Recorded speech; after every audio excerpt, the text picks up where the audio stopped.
Bien, eh bien, nous allons commencer ce moment tant attendu de tous. Eh bien, bonjour à toutes et à tous. Laurent Puy, je suis le directeur du C'est centre comment il s'appelle, le mec? Unicem de Montalieu-Versieux. Voilà, tout le monde est OK pour le son, je pense. Voilà, eh bien, bonjour à toutes et à tous. Bienvenue au CFA de Montalieu-Versieux pour des portes ouvertes un peu exceptionnelles, puisqu'elles sont virtuelles. Le CFA de Montalieu est un campus de formation présentant différents pôles de formation, justement. Alors, le pôle qui vous intéresse là aujourd'hui est celui de la pierre, avec toutes les différentes formations liées à la pierre. Nous avons également des formations liées à la conduite d'engins, des formations dans différents secteurs, le CAP, le BP, des formations liées également à l'exploitation des carrières, dans la fabrication de granulats, mais aussi de béton. Nous avons des techniciens géologues par le BTS en géologie appliquée.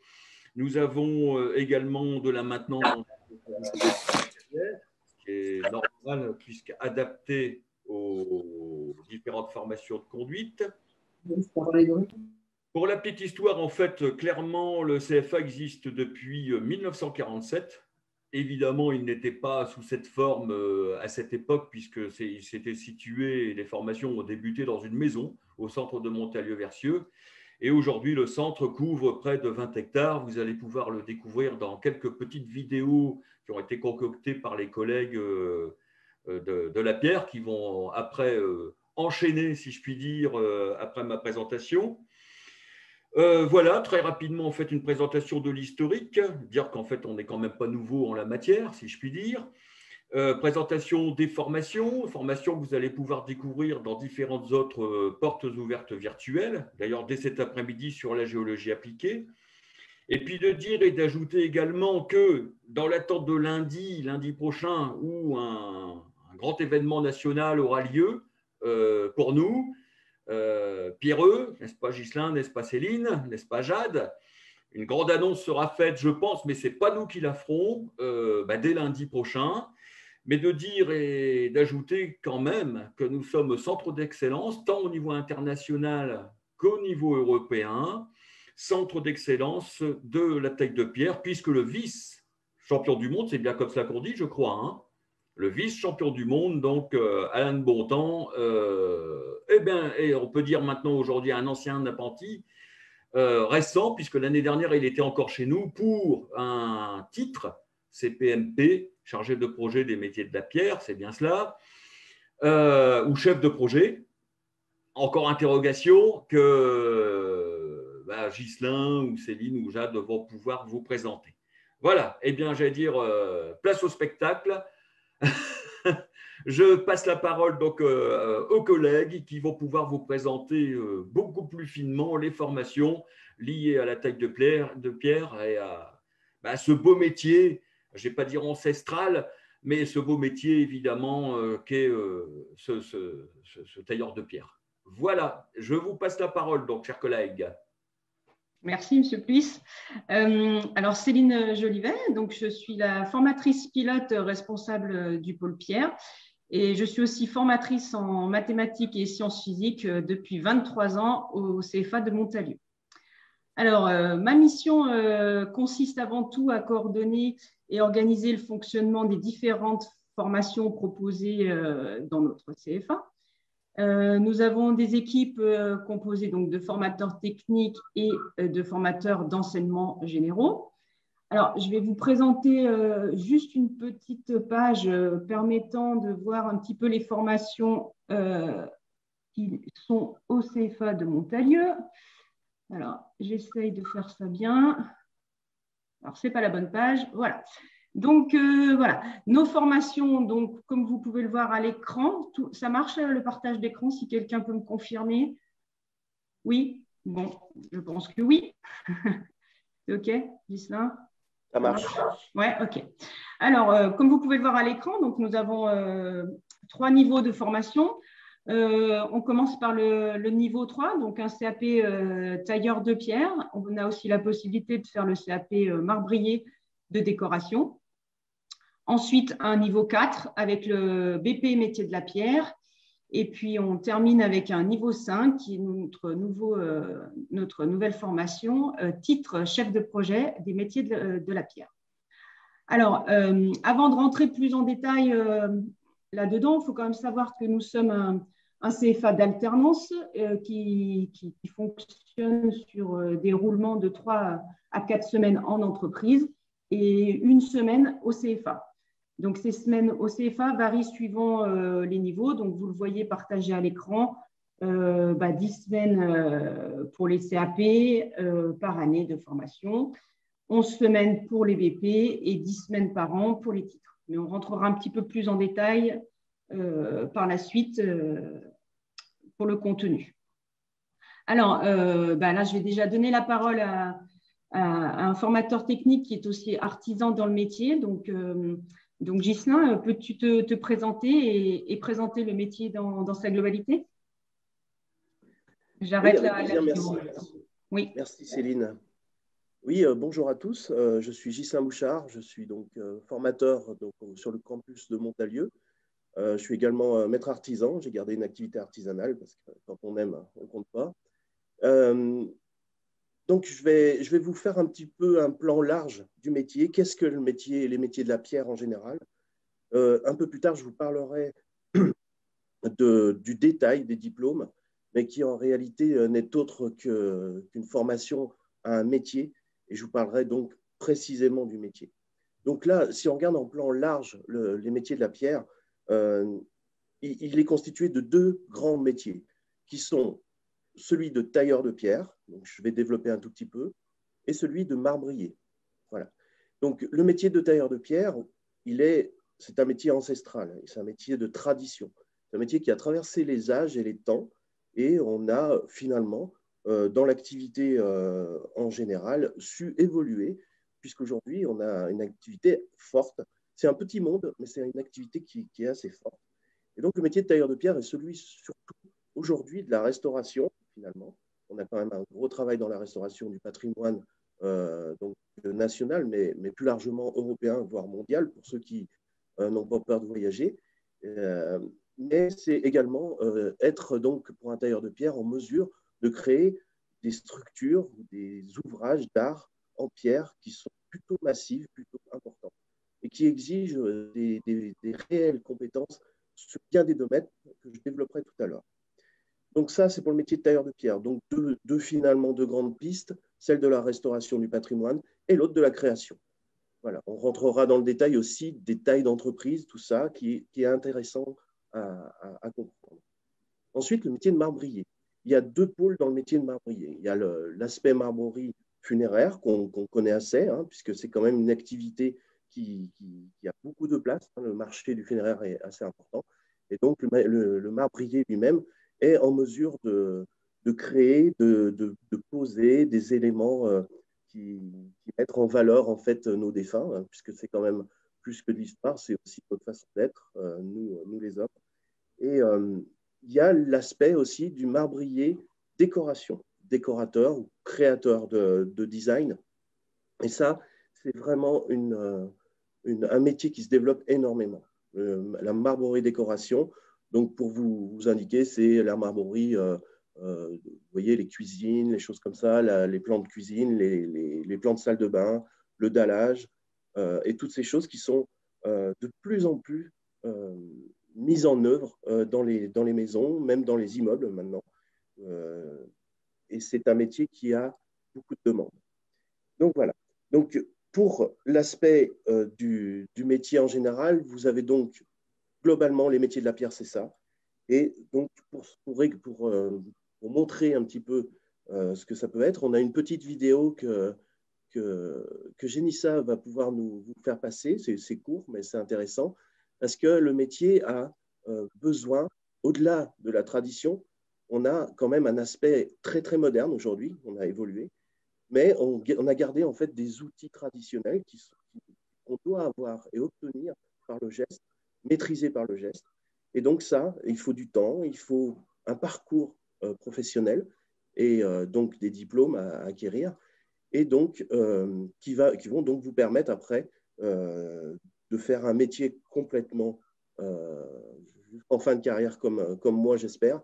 Parce qu'aujourd'hui, je suis un exemple, pas pour ce que je suis, mais pour le passage. Je suis passé par le campus de Montalieu il y a 30 ans, quasiment, 29 ans exactement. Donc, j'ai fait mon CAP et mon BP à Montalieu. Donc, je suis très fier d'être aujourd'hui formateur là-bas parce qu'apporter ce que les anciens, ce que les formateurs de l'époque m'ont apporté, c'est essentiel. La transmission est essentielle et c'est ce à quoi l'équipe du Pôle Pierre, en tout cas, s'adonne avec grand plaisir pour les nouveaux arrivants et ceux qui pourraient trouver une belle passion dans ce métier. Donc, si vous voulez bien, on va regarder la vidéo. Si Génissa, tu peux nous passer cette vidéo. Oui, je partage. Merci.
Voilà.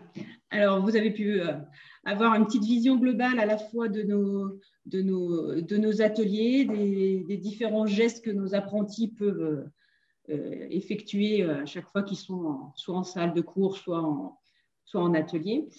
Donc là, on va redonner la parole à Ghislain et il va rentrer un petit peu plus dans le détail de chaque formation, de chaque niveau.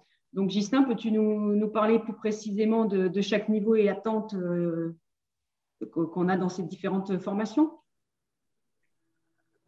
Merci, bien sûr, avec plaisir. Donc, voilà, alors on va parler. Alors, un métier, évidemment, c'est validé par des diplômes. Aujourd'hui, c'est les attentes un petit peu des entreprises, c'est évident. Mais avant tout, la formation, c'est vraiment pour acquérir en fait les connaissances suffisantes pour faire un métier. Donc, pour ce faire, il faut passer par les étapes et la durée aussi. Parce que pour faire un tailleur de pierre ou un marbrier, il faut un petit peu. Mais c'est tellement passionnant qu'on va pouvoir y rester un moment, comme je vous l'ai dit tout à l'heure. Et pour ça, il faut commencer par un CAP. Alors, on a au sein du campus, on a un CP, donc taille de pierre, qui est associé, enfin qui est en tout cas à côté d'un autre qui s'appelle le CAP de marmorerie décoration. Et donc, ces deux-là, c'est un choix, hein, c'est un choix de votre part lorsque vous rentrez dans cette activité-là par l'alternance. Donc, ça veut dire que vous avez à la fois donc à travailler chez un patron dans une entreprise et travailler au CFA pendant des stages. Donc, le choix, c'est vous qui le faites en général. C'est pas inintéressant de faire les deux à terme, mais on est parfois attiré plus par la taille de pierre au début et en découvrant le métier de marbrier, on le rejoint aussi assez facilement. Donc, le CAP de tailleur de pierre, en fait, je ne vais pas rentrer dans le détail des matières parce qu'il y en a beaucoup. Je vais vous les citer quand même, mais je ne vais pas rentrer dans le détail. Je vais surtout vous apporter en fait ce qu'on attend en fait d'un CAP au terme d'un CAP, car les matières en fait elles sont vastes. C'est celle du dessin technique, bien sûr, le dessin, la géométrie, c'est très important. La taille de pierre, l'atelier, donc où on a beaucoup d'heures aussi. On a la partie technologique du métier, puisqu'on a une culture du métier qui est historique déjà et qui est longue, qui est vaste. Donc, on a une technologie du métier qui est large. Donc, il faut du temps pour acquérir tout ça.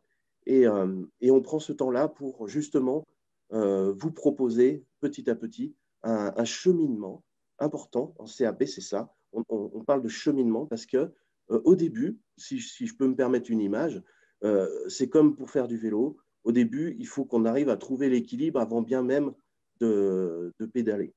Donc, l'idée et le travail que les formateurs du Pôle Pierre font, c'est ça. C'est d'abord que vous ayez un équilibre avant bien même de faire des ouvrages d'art complexes. Donc, nous, c'est ce qu'on va vous apporter. Donc, en fait, le CAP, c'est les fondations du métier. Comme ça, je vais vous faire l'image d'une construction, puisque nous, les tailleurs de pierre, on est des bâtisseurs. Et donc, ça ne peut pas être la meilleure image que de construire. Et le CAP, c'est les bases qu'on apprend. On apprend absolument toutes les bases de façon à ce que vous ayez une stabilité et un équilibre dans la suite du travail.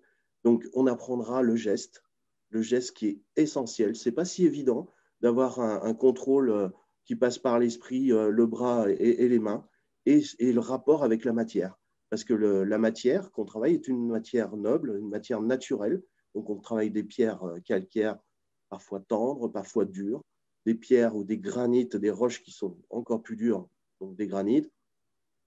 Et tout ça, ça demande du temps, ça demande de l'énergie, ça demande aussi beaucoup de passion. Ça, il faut pas se le cacher. Ça ne vient pas comme ça. Mais par contre, quand vous avez ça en main et qu'en plus de ça, en parallèle, vous avancez sur une maîtrise du dessin technique, parce que tout ce qu'on fabrique nécessite des plans, nécessite une compréhension en volume. Donc ça, même si celui qui se sent mal, vous savez, en sortant de collège des fois ou même de lycée, on se dit je ne suis pas matheux ou je ne suis pas du tout dans la géométrie, je peux vous assurer qu'on arrive à vous amener aux endroits où il faut. C'est-à-dire, on peut vous faire aimer largement, et en tout cas, je m'y applique, à vous faire aimer la géométrie, parce que elle est appliquée. C'est une géométrie appliquée. Donc, on fabrique, on construit ce dessin, et après, on fabrique de ses mains l'objet en question. Et c'est ce qui est merveilleux dans ce métier, c'est que le matin, on se lève, on prend nos outils, et le soir, on a fait quelque chose. Et ça, en CAP, on voit cette évolution des jeunes ou des moins jeunes, parce qu'on part de la troisième quand même, sortie de troisième, pardon, à Bac+2, parfois Bac+5 qui viennent, parce que c'est des changements de direction. Et là, on sent bien qu'au départ, au CAP, tout le monde est sur le même point d'équilibre, c'est-à-dire que tout le monde a besoin de savoir faire du vélo. Et là, je peux vous dire qu'il y a du travail. Par contre, on y arrive tout le temps. Au bout des 2 ans ou 1 an pour ceux qui ont déjà un bac, eh bien, on est en mesure déjà de fabriquer de ses propres mains des ouvrages très, très intéressants, moulurés, ornementés. Et en général,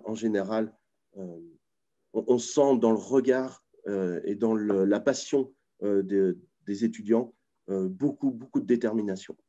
Et la conviction est là, à ce moment-là, en fin de cycle du CAP, c'est d'aller justement vers un BP. Le BP, c'est un brevet professionnel. Je vous ai parlé tout à l'heure de fondations. Les fondations, celles que le CAP nécessite, ce sont les bases solides pour accomplir un métier. Et donc, le BP, lui, eh bien, pour imager cette construction, eh bien, on va commencer à construire les murs. On va ériger les murs en créant des baies, en créant des voûtes, en créant des escaliers, en créant des choses qui sont de plus en plus complexes. Et là, on se sert de nos bases et on approfondit vraiment beaucoup, parce que le BP, le brevet professionnel des métiers de la pierre, donc ça réunit les deux, c'est-à-dire les deux, la taille de pierre et la marmorerie, vous amène à faire des choses complexes, à la fois en dessin technique qu'en taille de pierre. J'ai oublié de vous parler du CAP de marmorerie, parce qu'il est important autant que la taille de pierre, parce que le CAP de marmorerie, lui, là où la taille de pierre, on va s'appliquer à tailler à la main des éléments massifs, en marmorerie, elle, on va travailler plutôt sur du pelliculaire, donc des choses beaucoup plus fines, des épaisseurs plus délicates. Par contre, on travaille des matières magnifiques, qui sont des marbres, des granites de couleurs et autres. Et on fait des assemblages à l'aide de machines. Alors, ce ne sont pas des machines numériques pour commencer. On travaille avec des machines simples à eau qui coupent de façon… ça serait intéressant de le voir faire avec des machines donc, comme des débiteuses, par exemple. Et on fait des assemblages qui sont des ouvrages qui sont quand même complexes pour le niveau de marmorerie. Donc, ces deux métiers se réunissent à un moment donné au BP, justement, au brevet professionnel, où ça s'appelle donc métier de la pierre. Ce qui compte dans le BP de métier de la pierre, c'est cet approfondissement du savoir.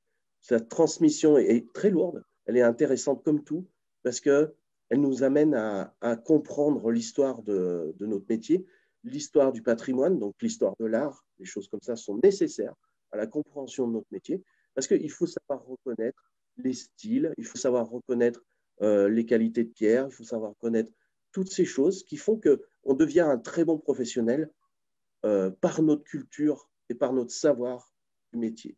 Et ça s'acquiert petit à petit, il faut beaucoup de temps, mais c'est beaucoup de temps, mais en même temps, ça passe très vite. C'est 4 années, 2 années de CAP, 2 années de BP, qui font qu'à terme, le BP vous permet d'être déjà hautement qualifié dans une entreprise, autonome, ça c'est important, et surtout en réponse aux attentes des professionnels qui aujourd'hui est importante. Je vous en parlerai dans ma conclusion. Le BP vous amène, enfin les métiers de la pierre en général, vous amènent à voyager si vous êtes un voyageur. Vous êtes tout à fait en mesure, alors ne serait-ce déjà dans notre beau pays, vous avez moyen d'aller dans toutes les régions de France parce que toutes les régions ont de la pierre, ont des marbres ou des granites et partout, il y aura une tradition du métier et une belle évolution aussi parce qu'on commence à faire des choses magnifiques, tant par la restauration et nos capacités à le faire que dans la création, puisqu'il y a des entreprises qui sont très innovantes. Voilà, donc ensuite, donc le BP, c'est un beau parcours. Donc, je ne vous ai pas parlé de la DAO, c'est très important en BP. La DAO, le dessin assisté par ordinateur. Évidemment, la géométrie se prolonge aujourd'hui avec les outils d'aujourd'hui. Bien sûr, on est peut-être un métier de tradition, mais on est surtout un métier qui a évolué. On a des machines numériques, on a des centres d'usinage, des choses comme ça. Et ça, c'est un outil. C'est un outil dont on doit savoir se servir. Et donc, on apprend au sein du campus à programmer des usinages. On apprend par la DAO à faire des 3D, donc des dimensions, des modélisations de pièces.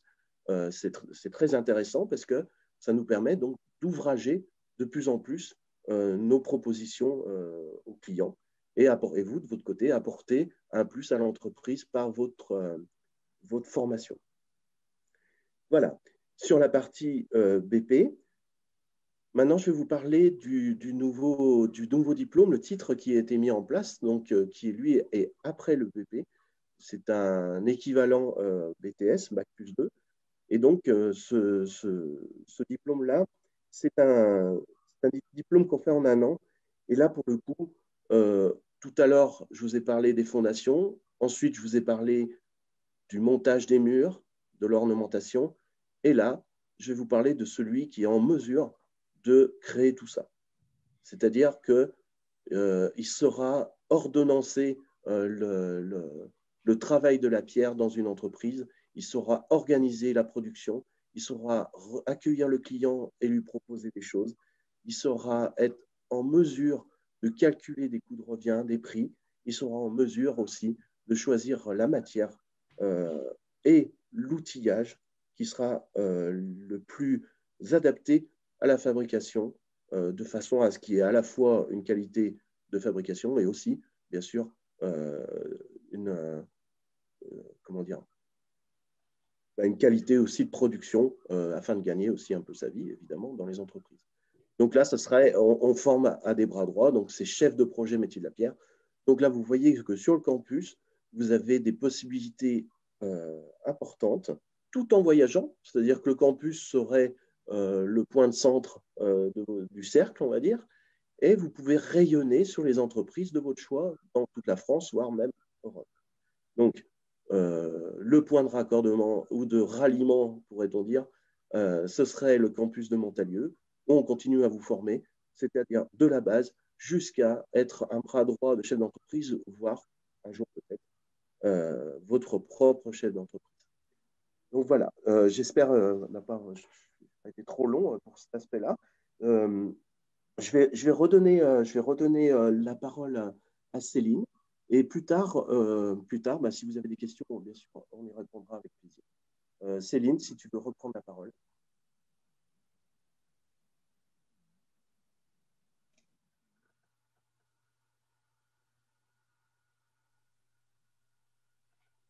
Est-ce que Céline… Ah, ben voilà. Ouais, ça y est, ça revient.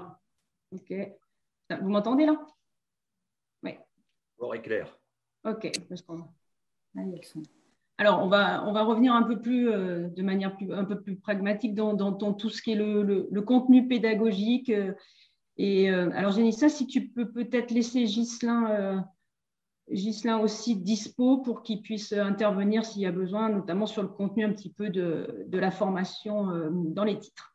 Alors, je vais vous partager l'écran que j'ai partagé déjà un petit moment tout à l'heure, notamment pour vous présenter les matières.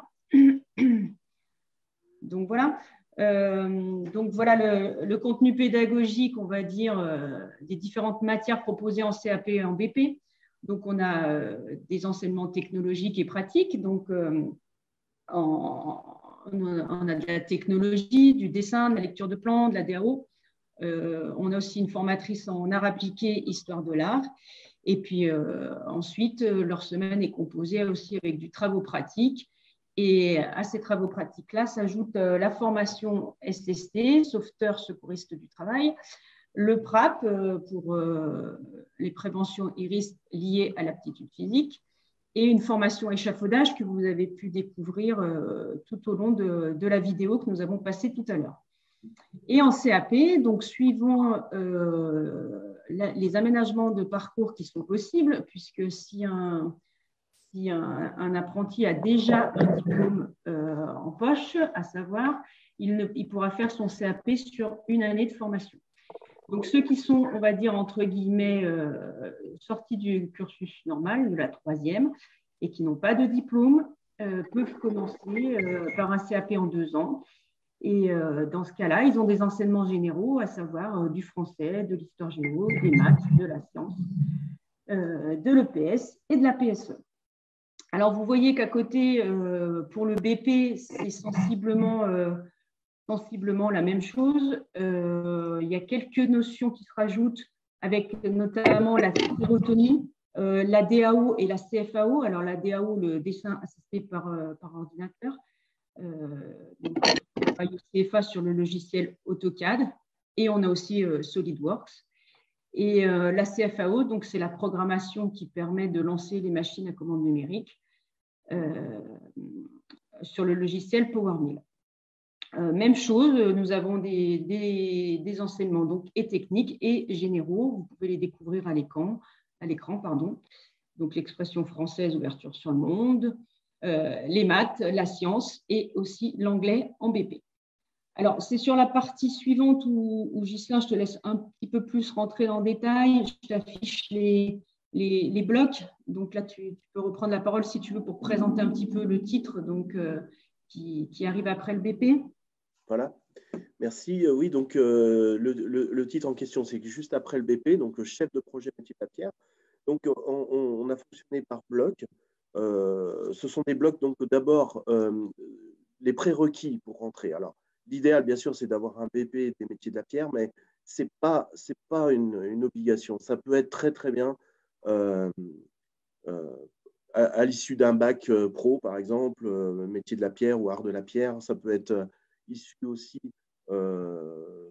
d'un diplôme de productique ou des choses comme ça, et qui s'intéressent au métier de la pierre. Du coup, c'est pour ça qu'on a un bloc de compétences qui s'appelle connaissance de la filière et des matériaux. Donc, on prend en compte le monde de la pierre en général. On rentre dans le détail de la filière, donc tout ce qui entoure cette filière. Et bien sûr, on parle des matériaux. Donc, on a une petite partie géologie. On a des intervenants. Alors, ce titre a cela d'intéressant, c'est qu'il y a 50% d'intervenants professionnels qui rentrent pour former, pour transmettre leur savoir.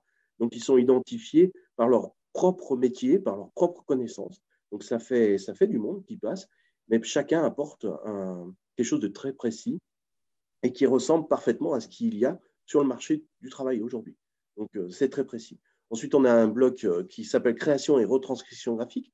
Aujourd'hui, ça a toujours été, notre métier est visuel. C'est un métier qui nécessite en fait quand même d'avoir des qualités artistiques un petit peu, des qualités dans le dessin. Alors, tout à l'heure géométrique, mais aujourd'hui, aujourd'hui et maintenant, je vous parle de dessin d'art, c'est-à-dire être en mesure de dessiner des façades, des ouvrages d'art, des ornementations, des choses comme ça pour proposer éventuellement le projet à un client ou autre. Donc, être en mesure de savoir dessiner correctement en perspective, toutes ces choses, c'est très, très intéressant. Ensuite, le bloc 3, la méthodologie de relevé, donc l'aspect maîtreur. Donc là, pour ceux qui ne connaissent pas le métier, c'est sûr que c'est compliqué à comprendre, mais la base, elle est là, c'est être en mesure de relever précisément des cotes, des choses comme ça, donc avec les bonnes méthodes, rapides et efficaces, et les mettre en plan. Donc, bien sûr, ça demande beaucoup de temps et de travail. La modélisation d'un projet, c'est le bloc 4, donc en fonction des cahiers des charges. Donc là, par rapport à des cas concrets, on travaille toujours sur des cas concrets, eh bien, on est en mesure de proposer une modélisation. Alors, c'est des plans, mais c'est aussi une modélisation d'une façade ou d'une maison ou d'un escalier, etc. Toujours dans l'esprit de la production, enfin avant tout de la vente, mais ensuite de la production. Ensuite, justement, on arrive au bloc 5, qui est un gros bloc dans notre titre, c'est le bloc productique.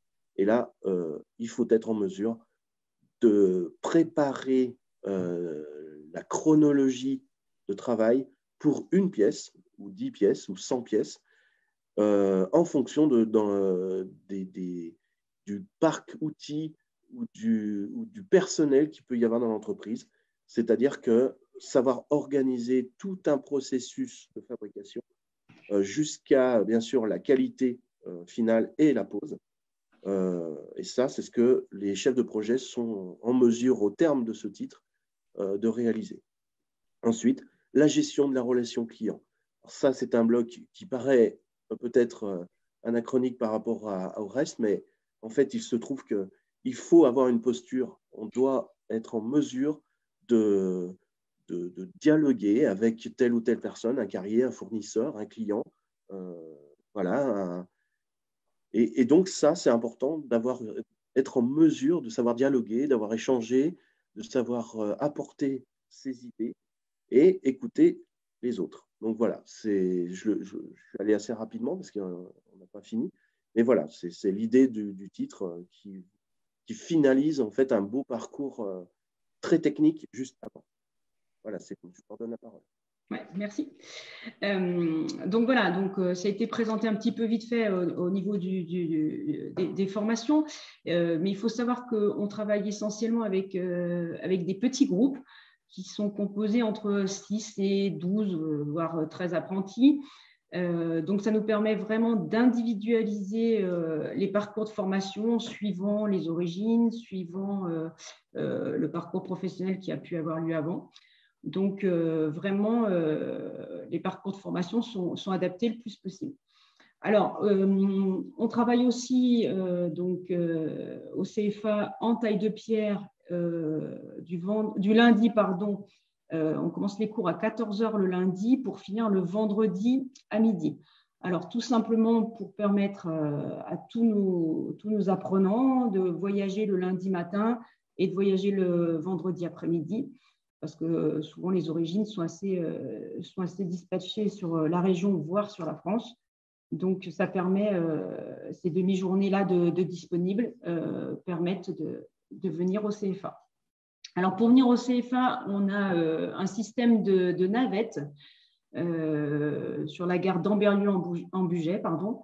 Et donc, les élèves sont récupérés via un bus sur les alentours de 13h le lundi, et de même, on les ramène le vendredi à 13h pour qu'ils puissent repartir de la gare qui est située à peu près à un quart d'heure, 20 minutes du CFA. À côté de ça, chaque apprenant a le droit et sa place qui lui est réservée du moment qu'il est inscrit au CFA dans un centre d'hébergement qui lui est situé à 200 mètres de chez nous. C'est une structure d'accueil complètement indépendante du CFA, mais qui travaille en partenariat avec nous. Et chaque candidat a sa place réservée là-bas. Voilà. Donc ensuite, pour le… Oui, tu as quelque chose à rajouter, Justin? Non, c'est bon. Non. Ensuite, pour la formation, nous avons prévu d'organiser chaque année une visite d'entreprise dans les entreprises, tout simplement pour le suivi des jeunes. Donc, le formateur référent sera dans l'entreprise du jeune. Alors, c'est un peu compliqué avec le Covid cette année, mais on espère qu'on pourra reprendre la route et retourner visiter ces jeunes. Ça nous permet d'avoir un lien avec les entreprises et surtout, cela nous permet de suivre leur manière d'apprendre, leur manière de travailler.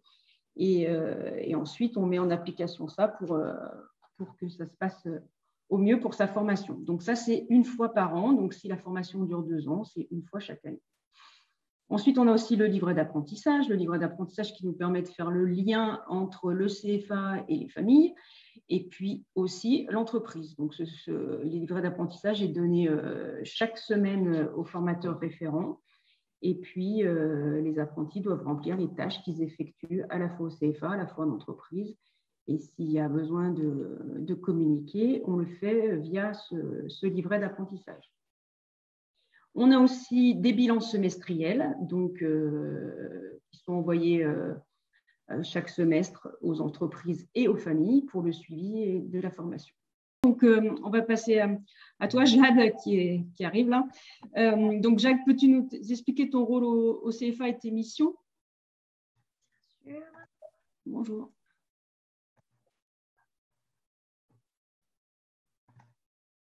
Alors, bonjour à tous. Moi, je me présente donc Aléja, donc je suis chargée de mission et développement d'apprentissage au sein du CFA pour depuis septembre. Donc, je suis également en apprentissage, donc je suis en alternance pour préparer ma formation en bachelor marketing. Jade, excuse-moi, on t'entend mal, là, s'il y a moyen de rapprocher. Vous m'entendez mieux? Oui, c'est mieux là. Ouais. Oui. Alors, je disais, vous m'avez entendu au début? Recommence, c'est mieux. Ok. Donc, alors moi, je disais, donc c'est Aléja, donc je suis chargée de mission et développement de l'apprentissage au sein de CFA. Depuis septembre, donc je suis moi-même en apprentissage pour préparer ma formation en marketing et business. Donc, mon rôle est de prendre en charge les entreprises et d'accompagner donc les apprentis. Donc, alors, les missions principales. Donc, ma première mission est d'avoir une relation privilégiée avec les entreprises. Donc, nous avons un partenariat solide et durable. Nous avons un annuaire de contacts professionnels, une liste d'offres à pourvoir, notamment pour la rentrée de septembre 2021. On a également un accompagnement personnalisé pour nos entreprises partenaires qui passe par la recherche d'apprentis, au processus de recrutement et à la démarche administrative. Et nous sommes en recherche constante de nouveaux partenariats. Le deuxième axe où j'interviens, c'est dans l'accompagnement de l'apprenti. Donc, quels moyens sont mis en place? Donc, nous disposons d'une aide pour les démarches de candidature qui se font en ligne. Donc, je vous expliquerai ça juste après. Nous avons également donc une recherche active d'entreprises ciblées pour un secteur géographique précis, la mise en relation avec une entreprise qui recrute, l'appui de la candidature et des réponses aux questions liées au contrat d'apprentissage. Donc, comment candidater aux formations? Donc, la demande de préinscription, elle se fait directement via notre site internet. Donc, je vous ai mis une petite vidéo explicative. Donc, une fois que vous arrivez sur notre site, vous avez en bas 4 rubriques. Vous avez la rubrique s'inscrire aux formations. Donc, vous cliquez dessus. Ensuite, vous êtes redirigé vers cette page-là. Vous avez en bas, entre les 2 flèches bleues, pour candidater, cliquez ici. Donc, vous cliquez dessus. Vous serez redirigé vers une nouvelle page. Vous cliquez sur Nouvelle candidature et ensuite, vous avez juste à rentrer les informations nécessaires.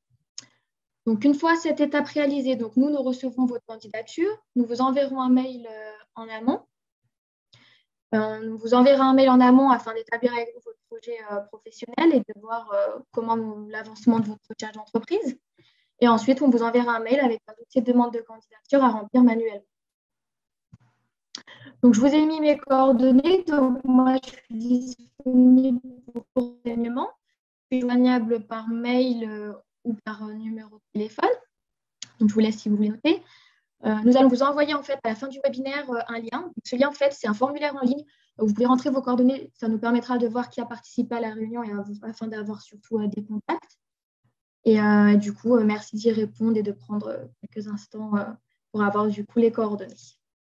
Donc, voilà. Je laisse la parole à Ghislain.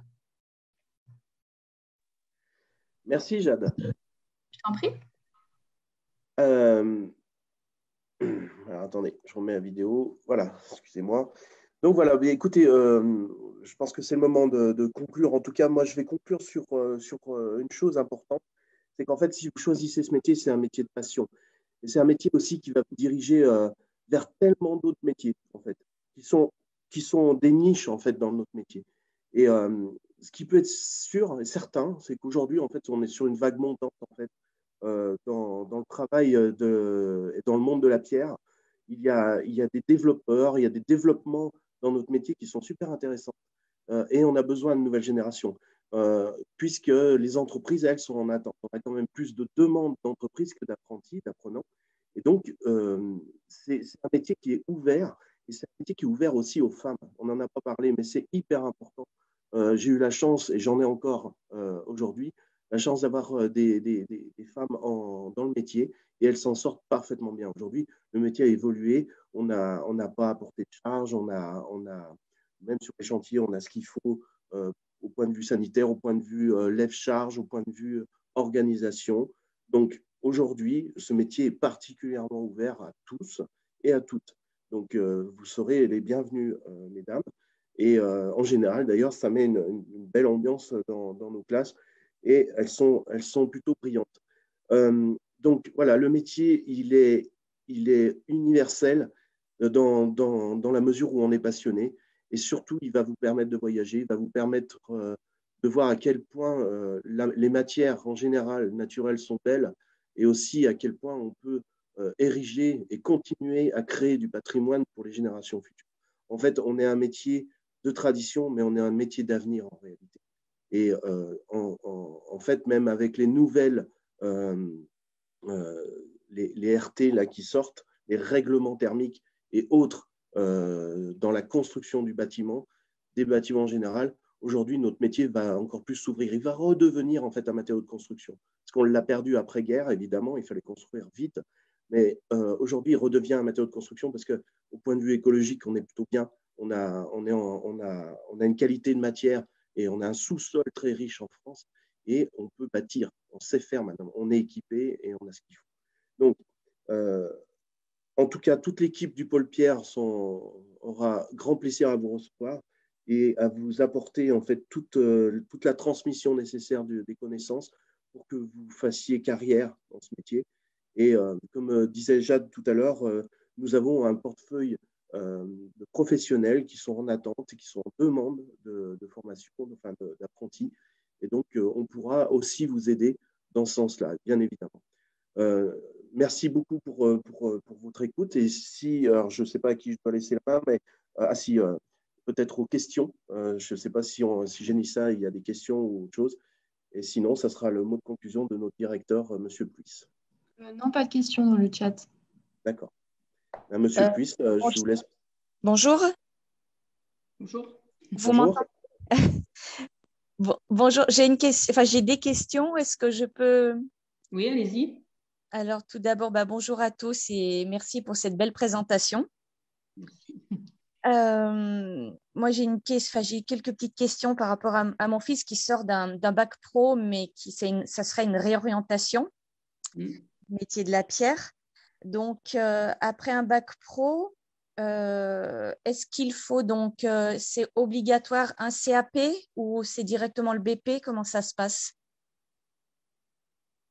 Alors, Céline, je prends la main. Oui, en fait, ça dépend, on va dire, du bac pro, en fait. Parce que effectivement, on rentre plutôt en BP avec on va dire un CAP marbrier ou tailleur de pierre, bien évidemment, mais aussi tout ce qui est CAP mosaïque, maçonnerie, toutes les choses qui ont attrait, on va dire, un petit peu au bâtiment, au métier. Donc, ça dépend un petit peu du niveau et de ce qu'il a fait auparavant. C'est un bac pro qui n'a rien à voir, hein, c'est système numérique. Donc là, c'est pour ça il serait sur une réorientation. Oui, donc en fait, on peut lui proposer déjà le CAP en 1 an, en fait. D'accord, oui. OK. Et alors, le CAP en 1 an, c'est-à-dire il aura les matières aussi générales ou… Non. Le CAP en 1 an, il n'y a que les matières techniques, en fait. Parce que comme il est déjà titulaire d'un diplôme, en fait, ça nous permet d'accélérer la formation et on ne travaille que sur le théorique et la pratique technique. D'accord, très bien. Est-ce que je peux rajouter quelque chose? Oui, vas-y, Justin. Bonjour madame, merci de vos questions. En fait, la question essentielle, c'est de savoir ce que lui veut faire. Est-ce que c'est le métier de la pierre, les métiers de la pierre et la taille de pierre ou la marbrerie qui l'intéresse? Et alors, à ce moment-là, le bac pro qu'il a fait, non, il n'est pas à côté de la plaque finalement, parce que nous, l'aspect numérique, on en parle vraiment en BP et tout ça. Après, nous, il y a des choses qui sont légales. On n'a pas c'est les CAP de paysage, par exemple, ou maçonnerie, qui concernent le bâtiment, qui fait qu'il peut venir directement en BP. Par contre, il peut faire, donc, comme le disait Céline, un CAP en 1 an. Voilà. Donc, est-ce que l'intérêt est porté sur le fait qu'il veut carrément faire un travail manuel et donc apprendre le métier? Donc, à ce compte-là, ce n'est pas tellement le souci du diplôme, parce que je comprends votre raisonnement, madame. Le fait que ce soit un bac pro, retourner en CAP, c'est toujours un peu gênant. Mais en fait, comme je disais en début de présentation, ce qui compte, en fait, c'est d'apprendre le métier. Donc, le diplôme, après, on aura vite fait d'avancer. Et justement, le fait qu'il ait un bac, on est certain qu'il avancera vite et après, il ira où il veut. Il peut même venir sur le titre au terme du CAP directement. Et pour le coup, sa formation est hyper importante. Là, pour le coup, nickel. D'accord. D'accord. Oui, ce qui l'intéresse, effectivement, c'est le côté manuel et cette matière de la pierre, en fait. Voilà. Donc Alors, voilà, rien n'est perdu alors. Rien n'est d'accord. perdu. Alors, par contre, j'ai une autre question. Elle peut vous choquer, mais voilà, je pense que c'est bien. Enfin, j'ai besoin de vous la poser. C'est que voilà, moi, dans mon entourage, quand je parle du métier de la pierre, on me dit, oh là là, c'est bouché, il n'y a pas d'avenir. Au niveau du salaire, c'est très bas. Alors, vous savez, en tant que parent, bien sûr que je veux qu'il fasse un métier dans lequel il aura beaucoup de plaisir, mais on a un petit peu peur pour nos jeunes, pour leur avenir. Alors, voilà, ça peut vous choquer ma question, mais je pense que c'est le moment d'en parler. C'est bien, il est à côté, il entend. Alors, je vais me permettre de répondre du coup. Écoutez, c'est une question tout à fait légitime en tant que parent, parce que moi j'ai 3 enfants, donc forcément, je vous comprends complètement. Par contre, je peux vous garantir que, moi j'ai commencé le métier à 16 ans, et en fait, j'ai jamais eu de vide dans mon métier. J'ai toujours évolué. Alors évidemment, on est apprenti au départ, mais après on évolue, il y a moyen d'évoluer. Et donc, les compétences qu'on acquiert nous fait grandir aussi en homme qualifié. Et, le salaire correspondra au travail qu'il va accomplir et à ses qualités professionnelles. En fait, aujourd'hui, il y a une telle demande. Aujourd'hui, je dirais, c'est même mieux qu'à ma période à moi, où c'était moins valorisant, moins valorisé. Mais aujourd'hui, non, ce ne sera pas le cas. Aujourd'hui, on a tellement en attente d'hommes qualifiés et passionnés qu'il n'y a pas de souci. L'avenir est super positif dans notre métier. Et encore une fois, je suis un exemple, hein, ce n'est pas pour tourner le projecteur sur moi, mais moi, ça fait bientôt 30 ans que je suis dans ce métier, quoi. Ça fait 30 ans et je n'ai jamais eu un vide, je n'ai jamais été au chômage, et donc, et je sais partout autour de nous, et pour le coup, je le sais encore plus parce que les professionnels nous appellent, ils sont en attente de jeunes, ou de moins jeunes, ou d'hommes qualifiés, voilà. Et donc, il pourra s'orienter facilement dans notre métier. Il pourrait être en bureau d'études s'il a envie, il peut être à la pause, à la taille. À tous les postes en fait, de notre métier, il y a des propositions. Donc voilà, si je peux lever vos inquiétudes là-dessus. Et le métier par lui-même est valorisant en tant que personne. Et c'est vrai que pour les gens qui ne connaissent pas ce métier, on a tendance à penser que c'est un métier qui est vieillissant, qui est un métier d'art qui n'existe plus. C'est faux. On est un petit métier, entre guillemets, parce qu'on est peu visible. Mais par contre, on brasse énormément d'argent en France et ça génère beaucoup d'emplois. À notre échelle, par rapport au métier, on pourrait vous donner les chiffres, je ne les ai pas là, mais vous pouvez aller sur le site de CTMCC. C'est un site de recherche qui est lié à la profession et ils ont des statistiques et tout ça. Donc, les chiffrages, vous pourrez les voir. Voilà. J'espère avoir pu répondre à vos questions. Oui, bien sûr, c'est très bien. Merci beaucoup parce que c'est vrai qu'il se dit des choses, il y a une méconnaissance, je me rends compte sur ce métier-là, enfin sur ces métiers de la pierre. Donc c'était important qu'on puisse en parler de vive voix. Tout à fait. Merci beaucoup. Je vous en prie. Alors, il ne reste pas beaucoup de temps parce qu'il y a un autre direct qui va enchaîner, mais est-ce qu'il y a encore quelques questions?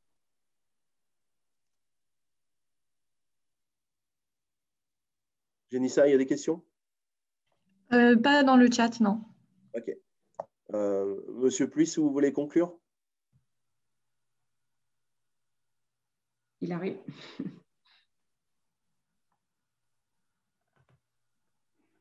Voilà, me revoilà. Bon, enfin, j'étais toujours là, bien sûr. Eh bien, la conclusion, oui, rapidement, en fait, eh bien, merci à tous pour votre participation. Merci aux collègues, merci à Jenissa, Ghislain, Céline, Jade pour cette magnifique présentation, parce qu'une fois encore, le cœur a parlé, c'est clair. Ghislain évoque et il en parle beaucoup, et je sais qu'il y tient, et je sais qu'on est dans le réel et dans la réalité. La passion est là. Nous allons conclure, certes, mais nous sommes évidemment toujours là pour vous accompagner, toujours là pour vous renseigner, toujours là pour vous guider, toujours là pour eh bien, qui sait, peut-être une prochaine rentrée au CFA de Montalieu-Versieux avec nous, parce que le nous est important, l'équipe est importante, et j'allais dire, en fait, c'est notre boulot, donc il n'y a pas de problème.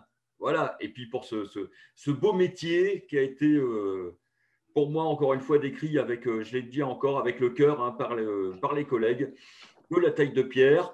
Et puis aussi, en parallèle, toutes les activités que l'on peut mener par rapport à ce métier, tant des journées de la pierre que des différents projets qui sont menés, tant à l'interne du CFA qu'à l'externe. Il suffit de passer devant le CFA, vous verrez toute l'étendue des travaux qui sont réalisés entre les tours, les ponts, etc. etc. Voilà, il y a plein de choses. C'est vraiment une vitrine à ciel ouvert, et qui fait preuve en fait du travail magnifique qui est réalisé par nos jeunes et par nos formateurs. Voilà. En tout cas, je vous dis à très bientôt, et je rends la main à Génissa pour, je vais dire, conclure définitivement comment on dit, ce webinaire, cette présentation, Oui, c'est ça. Et merci à tous. Je vous souhaite une bonne journée. Génissa, tu peux juste préciser, parce que là, il y en a qui posent la question sur Facebook, où ils peuvent retrouver le lien pour ceux qui ont loupé le direct. Donc le replay sera disponible sur Facebook et aussi sur YouTube. Et par rapport au lien du formulaire de contact, je vais aussi le mettre sur Facebook. D'accord. Génial. Merci. Merci à tous. Bon week-end.